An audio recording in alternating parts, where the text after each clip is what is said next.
Hello friends, स्वागत है आपका आपके अपने यूट्यूब चैनल में। तो फ्रेंड्स, हम लोग इसमें डिस्कस करेंगे फिजिक्स के इम्पोर्टेंट क्वेश्चंस। जैसे कि हम लोग 33 क्वेश्चन इससे पहले कर चुके हैं, तो इसमें 34 से आगे क्वेश्चंस करेंगे। तो फ्रेंड्स, सभी डिस्कशन को जो भी क्वेश्चंस आएगा ध्यान से देखेंगे और समझने का कोशिश करेंगे। बहुत ही इम्पोर्टेंट क्वेश्चंस हैं। तो चलिए फ्रेंड्स, शुरू करते हैं। पहला क्वेश्चन है, शुष्क सेल संबंध में निम्नलिखित में से सुमेलित कीजिए। ठीक है, शुष्क सेल जो होता है, अब देखिए इलेक्ट्रोड, तो इलेक्ट्रोड जो बना होता है वो जिंक का बना होता है, जिंक के बर्तन का। और धन इलेक्ट्रोड जो बना होता है वो आपको कार्बन के छड़ का। ठीक है, और यहाँ पे देखिए इलेक्ट्रोलाइट जो होता है वो आपको अमोनियम क्लोराइड के पेस्ट होता है।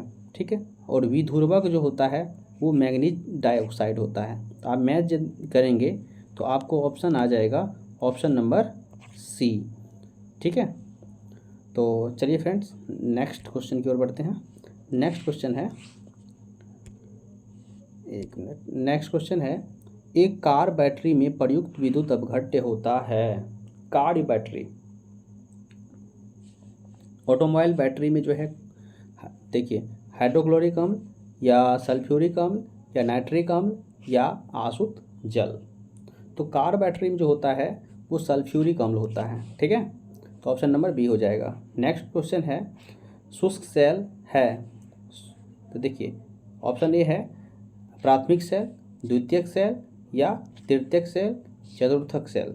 देखिए इसका जो आंसर हो जाएगा प्राथमिक सेल हो जाएगा। ठीक है, नेक्स्ट क्वेश्चन की ओर बढ़ते हैं। नेक्स्ट क्वेश्चन है, लोहे के ऊपर जिंक की परत को क्या कहते हैं? लोहे के ऊपर जिंक की परत को क्या कहते हैं? ठीक है, तो देखिए गैल्वेनाइजेशन या इलेक्ट्रोप्लेटिंग या आयनन या इनमें से कोई नहीं। तो इसका जो आंसर हो जाएगा उसको गैल्वेनाइजेशन कहते हैं। ठीक है, ऑप्शन नंबर ए हो जाएगा। ठीक, नेक्स्ट क्वेश्चन है, विद्युत अपघट्य की क्रिया किसी इलेक्ट्रोड पर मुक्त हुए पदार्थ की मात्रा संपूर्ण प्रवाहित आवेश के अनुक्रमानुपाती होता है। यह नियम है, तो यह नियम किससे है? देखिए विद्युत अपघटन की क्रिया में किसी इलेक्ट्रोड पर मुक्त हुए पदार्थ की मात्रा संपूर्ण प्रवाहित आवेश के अनुक्रमानुपाती होता, यह नियम है। तो यह नियम किसका है? तो ऑप्शन देखिए ध्यान से पढ़ लीजिए, फैराडे के विद्युत अपघटन की संबंधित प्रथम नियम या द्वितीय नियम या तृतीय नियम या इनमें से कोई नहीं। तो इसका जो आंसर हो जाएगा ये प्रथम नियम से संबंधित है, ऑप्शन नंबर ए हो जाएगा।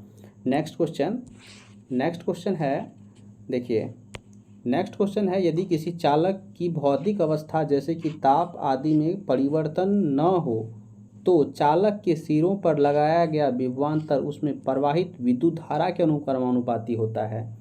देखिए चालक को क्या, किसी चालक की भौतिक अवस्था यानी कि उसके ताप में कोई परिवर्तन, बिना ताप में परिवर्तन किए हुए यदि उस पर विद्युत धारा प्रवाहित किया जा रहा है तो वो जो विद्युत धारा होगा वो किसके समानुपाती होगा? तो आई के। ये नियम कहाँ से निकलता है? ठीक है, तो आपको ये पूछ रहा है किस नियम से। ऑप्शन ए है, देखिए कूलम के नियम या ओम के नियम, फैराडे का नियम या किरचॉफ का नियम। तो आप ओम का नियम पढ़े होंगे, जो है ओम के नियम से जो है भी डायरेक्टली प्रोपोर्शनल टू आई। ठीक है, यहीं से होता है, तो ओम का नियम इसका आंसर हो जाएगा। नेक्स्ट देखिए, नेक्स्ट क्वेश्चन है, फैराडे का नियम संबंधित है विद्युत अपघटन से, गैसों के दाब से, विद्युत विच्छेदन से या विद्युत प्रसार से? तो इसका जो आंसर हो जाएगा विद्युत अपघटन से। ठीक है, नेक्स्ट क्वेश्चन की ओर बढ़ते हैं। नेक्स्ट क्वेश्चन है, विद्युत फ्यूज तार का उपयोग किसके लिए होता है? डैश के लिए होता है, किसके लिए होता है? तो देखिए हानि पहुंचाए बिना उच्च विद्युत धारा प्रवाहित करना या अत्यधिक धारा प्रवाह के समय विद्युत परिपथ को तोड़ने या किसी व्यक्ति को विद्युत झटकों से बचाने, या इनमें से कोई नहीं। तो इसका जो आंसर हो जाएगा अत्यधिक धारा प्रवाह के समय विद्युत परिपथ को तोड़ने के लिए, ठीक है, विद्युत फ्यूज का उपयोग किया जाता है। तो ऑप्शन नंबर बी हो जाएगा आंसर। नेक्स्ट क्वेश्चन पढ़ते हैं। घरेलू विद्युत उपकरणों में प्रयुक्त सुरक्षा फ्यूज तार उस धातु की बनी होती है जिसका, देखिए, यानी विद्युत फ्यूज का जो है, विद्युत फ्यूज जो बना होता है तो किस प्रकार के धातु का बना होता है, आपको आंसर देना है। प्रतिरोध कम हो, या गलनांक कम हो, या विशिष्ट घनत्व कम हो, या चालकत्व कम हो। तो इसका जो आंसर हो जाएगा, आप सभी को पता होगा, तो ये इसका आंसर हो जाएगा गलनांक कम हो। यदि हम अधिक गलनांक वाले धातु का विद्युत चालक बना लेंगे तो क्या वो पिघलेगा? नहीं पिघलेगा। जब पिघलेगा ही नहीं तो जो है सर्किट जो होगा, परिपथ जो होगा, ब्रेक नहीं हो पाएगा, तो कोई भी इंस्ट्रूमेंट जल सकता है। तो इसलिए गलनांक का कम होना जरूरी है, ठीक है। नेक्स्ट क्वेश्चन है, एक फ्यूज तार को इन लक्षणों के कारण पहचाना जाता है। न्यूनतम प्रतिरोधकता, उच्च गलनांक। उच्च प्रतिरोधकता, उच्च गलनांक। उच्च प्रतिरोधकता, निम्न गलनांक। न्यूनतम प्रतिरोधकता, न्यूनतम गलनांक।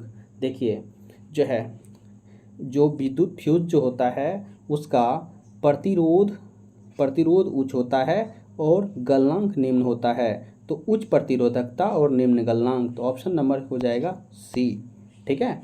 नेक्स्ट क्वेश्चन है। नेक्स्ट क्वेश्चन देखिए, नेक्स्ट क्वेश्चन है, बिजली सप्लाई के मेंस में फ्यूज एक सुरक्षा उपकरण के रूप में लगा होता है। बिजली के फ्यूज के संबंध में कौन सा कथन सही है? यह मेन स्विच के साथ समांतर संयोजित होता है। देखिए, समांतर तो कभी संयोजित होगा नहीं। समांतर जब संयोजित होगा तो ब्रेक हो जाएगा, तो क्या फ़ायदा? ब्रेक होने के बाद भी जो है धारा तो उससे परिपथ से प्रवाहित होता रहेगा, तो इसलिए ये नहीं होगा। यह मुख्यतः सिल्वर मिश्र धातुओं का बना होता है, नहीं, ठीक है। इसका गलनांक निम्न होता है, ठीक है। अब इसका प्रतिरोध अति उच्च होता है। देखिए, इसमें जो सबसे आपको एप्रोप्रिएट आंसर लग रहा है, इसका जो है आंसर हो जाएगा ऑप्शन नंबर सी, यानी कि इसका जो है आंसर होगा ऑप्शन नंबर सी। इसका गलनांक निम्न होता है, प्रतिरोध उच्च होता है लेकिन अति उच्च नहीं होगा। जब अति उच्च हम प्रतिरोध को कर देंगे तो परिपथ में धारा प्रवाहित होगा ही नहीं, फिर तो धारा तो वैसे जो है प्रवाहित नहीं हो रहा है, तो क्या कोई भी जो है परिपथ में जो लगा हुआ इंस्ट्रूमेंट होगा उसमें धारा ही नहीं जाएगा, तो उपयोग कैसे करेंगे? इसलिए जो है अति उच्च प्रतिरोध नहीं रखेंगे, प्रतिरोध उच्च हो सकता है, ठीक है, अति उच्च नहीं, ठीक है। तो ऑप्शन इसका हो गया सी। नेक्स्ट क्वेश्चन की ओर हम लोग बढ़ते हैं, और नेक्स्ट क्वेश्चन है, एक विद्युत सर्किट में एक फ्यूज तार का उपयोग किया जाता है संचारण में विद्युत ऊर्जा के खर्च को कम करने के लिए। देखिए, विद्युत फ्यूज बोल रहा है, ध्यान से पढ़िए क्वेश्चन को। वोल्टेज के स्तर को स्थिर रखने के लिए, सर्किट में प्रवाहित होने वाले अधिक विद्युत धारा को रोकने के लिए, विद्युत तार को अधिक गर्म होने से बचाने के लिए। तो आप यदि चारों ऑप्शन को ध्यान से पढ़ेंगे तो आपको आंसर इसका आ गया होगा, सर्किट में प्रवाहित जो है होने वाले अधिक विद्युत धारा को रोकने के लिए। आखिर सर्किट में जब अचानक अधिक विद्युत धारा प्रवाहित हो जाएगा तो उससे पूरे सर्किट को और उसमें लगे हुए सभी इंस्ट्रूमेंट को बचाने के लिए ही हम लोग विद्युत फ्यूज का उपयोग करते हैं। ऑप्शन नंबर सी हो जाएगा। नेक्स्ट देखिए क्वेश्चंस, नेक्स्ट क्वेश्चंस है विद्युत, देखिए फ्यूज का सिद्धांत है। आखिर फ्यूज किस सिद्धांत पर वर्क करता है, कार्य करता है?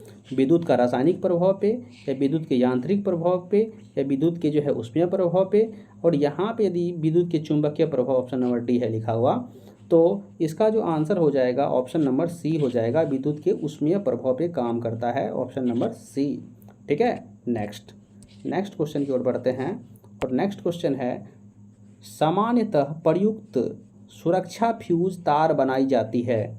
अब देखिए, फ्यूज जो है किस मिश्र धातु का बना होता है, ये सीधा सा पूछ रहा है। टीन और निकिल का, या टीन और जो है लोहे की मिश्र धातु का, या निकिल और लेड मिश्र धातु का, टीन और लेड मिश्र धातु का। तो आप इसके ऑप्शन को ध्यान से पढ़ने के बाद आपको आंसर इसका आ गया होगा। ठीक है, इसका आंसर होगा ऑप्शन नंबर डी। टीन और लेड की मिश्र धातु का फ्यूज बना होता है। वेरी वेरी इंपॉर्टेंट क्वेश्चन है, ध्यान देंगे। ठीक है, एनसीईआरटी का जो भी क्वेश्चन होता है इंपॉर्टेंट होता है। ठीक है, तो ध्यान दीजिए। अगला क्वेश्चन है, एक बिजली के फ्यूज तार में सामान्यतः अनुप्रयोग एक बिजली के फ्यूज तार में समान अनुप्रयोगों के लिए निम्नलिखित में से कौन से गुण समूह होना आवश्यक है। इस क्वेश्चन को भी आप ध्यान से पढ़िए। ठीक है, देखिए, मोटा तार, उच्च गलनांक मिश्र धातु, उच्च गलनांक की मिश्र धातु, कम लंबाई। देखिए, मोटा तार नहीं हो सकता। ठीक है, उच्च गलनांक, आप गलनांक को क्या कर रहे हैं, उच्च कर रहे हैं। ठीक है, उच्च गलनांक कर रहे हैं तो गलनांक जब ऊंच हो जाएगा तो क्या वो पिघलेगा ही नहीं जल्दी। ये तो पहले गलत हो गया। ठीक है, नेक्स्ट देखिए, मोटा तार, निम्न गलनांक की मिश्र धातु और अधिक लंबाई। अब तार की लंबाई को अधिक बढ़ा दीजिएगा तो प्रतिरोध तो बढ़ जाएगा। ठीक है, और उसके बाद जैसे मोटा तार लगा दीजिएगा तो फिर पिघलेगा जल्दी, नहीं पिघलेगा। ठीक है, तो मोटा तार, कम लंबाई, निम्न गलनांक की मिश्र धातु और पतला तार। तो ऑप्शन नंबर सी मिल गया जो आंसर इसका होगा, तो ऑप्शन नंबर सी ही हो जाएगा। ठीक है, डी देखिए, अधिक लंबाई, निम्न गलनांक का मिश्र धातु और पतला तार, तो अधिक लंबाई का लगा दीजिएगा तो फिर दिक्कत हो जाएगा। ठीक है, तो ऑप्शन नंबर सी ही होगा इसका आंसर। ठीक, अब देखिए, बिजली के बल्ब का फिलामेंट किस तत्व का बना होता है। तो बिजली के बल्ब का फिलामेंट जो होता है कॉपर का या आयरन का या लेड का या टंगस्टन का। तो देखिए, ये बना होता है टंगस्टन का, और टंगस्टन का इसलिए बना होता है क्योंकि इसका गलनांक जो है बहुत ज़्यादा होता है। ठीक है, इसलिए इसका प्रयोग करते हैं। अगला क्वेश्चन है, देखिए, अगला क्वेश्चन है, बल्ब को तोड़ने पर तेज आवाज़ होती है क्योंकि। तो इसका कारण आप थोड़ा सा सोचेंगे तो आपको आंसर इसका आ जाएगा। देखिए, बल्ब के अंदर निर्वात में वायु तेजी से प्रवेश करती है। बल्ब के अंदर विस्फोटक गैस होती है। बल्ब का फिलामेंट वायु से क्रिया करता है। बल्ब के अंदर की गैस अचानक प्रसारित होती है। देखिए, सबसे पहली बात, या तो बल्ब में अक्रिय गैस को भरा जाता है या तो पूरे तरह से बल्ब को वैक्यूम कर लिया जाता है, निर्वात बना दिया जाता है, उसमें सारे गैस को निकाल दिया जाता है। ठीक है, और जब वो फूटता है तो उसी जगह को भरने के लिए गैस चारों ओर से आता है, इसी कारण से आवाज़ करता है। तो आप ऑप्शन हो जाएगा ए। ठीक है, नेक्स्ट क्वेश्चन की ओर बढ़ते हैं। देखिए, नेक्स्ट क्वेश्चन देखिए, बिजली के बल्ब से हवा पूरी तरह से क्यों निकाल दी जाती है। टंगस्टन तंतु के उपचयन को रोकने के लिए, बल्ब के फूट जाने को रोकने के लिए, या जो है अवशोषण के कारण प्रकाश की हानि को रोकने के लिए, उपयुक्त में से कोई नहीं। देखिए, इसका मुख्य कारण जो है टंगस्टन जो है तंतु के उपचयन को रोकने के लिए, उसका ऑक्सीडेशन नहीं हो, इसलिए जो है उसको खाली कर दिया जाता है, या तो इनर्ट गैस को भर दिया जाता है। ठीक है, ऑप्शन नंबर ए हो जाएगा इसका आंसर। नेक्स्ट क्वेश्चन की ओर बढ़ते हैं, और नेक्स्ट क्वेश्चन है, देखिए, नेक्स्ट क्वेश्चन है, बिजली के बल्ब के मुकाबले फ्लोरोसेंट ट्यूब, जिसको हम लोग CFL भी बोलते हैं, अधिक पसंद की जाती है क्योंकि।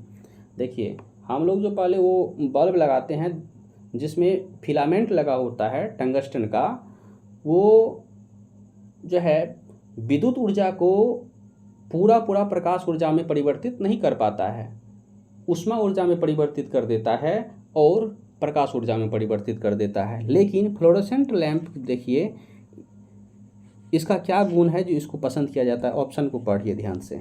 ठीक है, देखिए, ऑप्शन में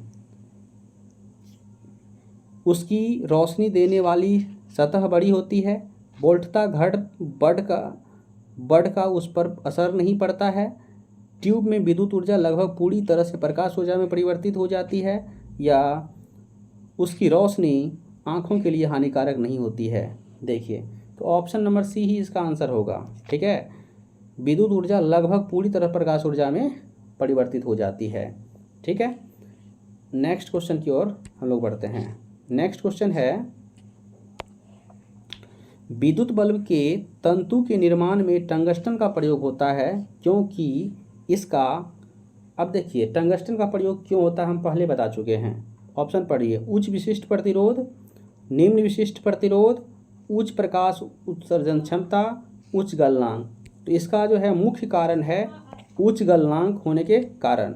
ठीक है, नेक्स्ट क्वेश्चंस और इस वीडियो का अंतिम क्वेश्चंस है, नाइक्रोम के तार हीटिंग एलिमेंट के रूप में प्रयुक्त किए जाते हैं क्योंकि, नाइक्रोम के तार आप जो है देखे होंगे वो विद्युत हीटर में जो है नाइक्रोम के तार लगे होते हैं, क्यों?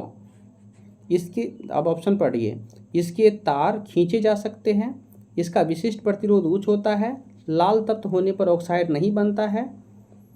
तो देखिए इसके ऑप्शन के अकॉर्डिंग आप इसका आंसर टिक करेंगे तो इसका आंसर हो जाएगा ऑप्शन नंबर डी, बी और सी दोनों सही है। ठीक है, तो यदि आपको पसंद आया हो तो इस वीडियो को लाइक, सब्सक्राइब एवं अपने दोस्तों के बीच शेयर जरूर करेंगे। Thank you for